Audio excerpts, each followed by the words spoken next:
शाम का वक्त था। सूरज धीरे धीरे ढल रहा था और खेतों में हल्की हल्की ठंडक फैलने लगी थी। गांव के एक कोने में सुखीराम अपने खेतों में खड़ा था। माथे पर चिंता की लकीरें साफ दिख रही थीं। उसकी फसलें इस बार ज्यादा अच्छी नहीं हुई थीं और उसे अपनी कमाई को लेकर भारी चिंता सता रही थी। तभी उसके कानों में एक आवाज आई। अरे सुखीराम, कहाँ खोए हुए हो? उसके पड़ोसी रघु का स्वर था। सुखीराम ने भारी मन से कहा, क्या बताऊं रघु भाई, फसल तो जैसे बर्बाद ही हो गई। पता नहीं अब क्या होगा। तू भी ना बेवजह चिंता करता है। देख, मेरे पास एक बेहतरीन आइडिया है। तुझे अगर जल्दी अमीर बनना है तो तुझे मेरी तरह चालाकी से काम करना होगा। सुखीराम की आंखों में हल्की चमक आई। कैसा आइडिया रघु भाई? तूने सुना है ना, पास के गांव में किस तरह काका ने एक सस्ते बीज से सोने की फसल उगाई थी? बस वही बीज मैं तुझे दिलवा सकता हूँ। एक बार वो बीज बो देगा तो पैसा बरसने लगेगा। सुखीराम के मन में लालच का बीज पनपने लगा। लेकिन वो बीज मिलेगा कहाँ? रघु ने चालाकी से मुस्कुराते हुए कहा, मुझे सब पता है, बस थोड़ा पैसा लगाना होगा और फिर देख, कुछ ही दिनों में खेत सोना उगलेंगे।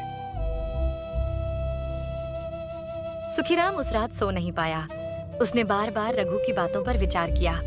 अगर सच में ये बीज मुझे अमीर बना सकता है तो मुझे ये मौका नहीं छोड़ना चाहिए।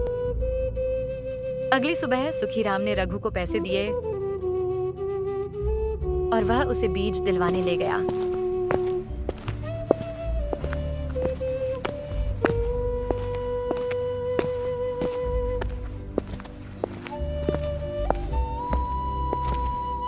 बीज छोटे छोटे काले रंग के थे, देखने में साधारण, लेकिन उनके साथ सपनों की सुनहरी उम्मीदें जुड़ी थीं। सुखीराम ने उन बीजों को अपने खेत में बो दिया और हर दिन उम्मीद से उनका इंतजार करता रहा। दिन बीतते गए।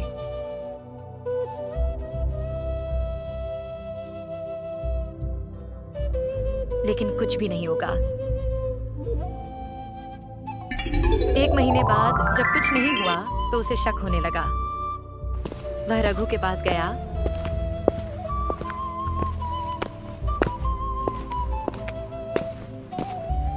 रघु भाई, ये बीज तो कुछ नहीं उगा रहे। अरे भाई, धैर्य रख, बड़ी चीजें वक्त लेती हैं। तू बस इंतजार कर। सुखीराम फिर लौट आया, पर अब उसका धैर्य खत्म हो रहा था।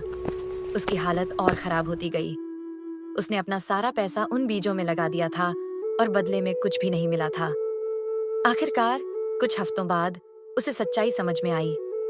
रघु ने उसे धोखा दिया था। वो बीज नकली थे और उसकी लालच ने उसे अंधा बना दिया था। सुखीराम ने सब कुछ खो दिया था, फसल, पैसा और भरोसा। कुछ दिन बाद गांव में खबर फैली कि रघु गांव छोड़कर भाग गया था। गांव में हर कोई अब उसकी हालत पर ताने मार रहा था। देखो, सुखीराम जिसने चुपचाप मेहनत की जगह सपनों के पीछे भागने का फैसला किया, उसकी इज्जत अब मिट्टी में मिल गई थी। एक दिन जब सुखीराम खेत के किनारे बैठे अपने हाथ मल रहा था, गांव के सबसे बुजुर्ग किसान भोला काका उसके पास आए। वो बूढ़े तो थे, लेकिन उनकी आंखों में ज्ञान और अनुभव का सागर था और कहा, जो चला गया उसे जाने दे, लेकिन ध्यान रख, जिंदगी में कभी भी मेहनत का रास्ता छोड़ने का सोचना मत। लालच तुझे बर्बाद कर देगा, जैसे इस बार किया। अगर तू सच में सुधारना चाहता है तो फिर से शुरुआत कर, और इस बार बिना किसी शॉर्टकट के। उसके पास ज्यादा पैसे नहीं बचे थे, लेकिन उसने जो भी थोड़ी बहुत बचत की थी उससे अच्छे बीज खरीदे। वह हर दिन सूरज के निकलने से पहले खेत में पहुंचता और रात तक मिट्टी में मेहनत करता। धीरे धीरे उसके खेतों में हलचल दिखने लगी। बीज अंकुरित होने लगे और हरी फसलें उसकी मेहनत का परिणाम दिखाने लगीं। गांव के लोग भी हैरान थे। कुछ महीनों बाद उसकी फसल पूरी तरह से तैयार हो गई थी। इस बार बिना किसी धोखे या शॉर्टकट के उसने अपनी मेहनत से एक शानदार फसल उगाई थी। उसकी खुशी का ठिकाना नहीं था। वह गांव के बाजार में फसल बेचने गया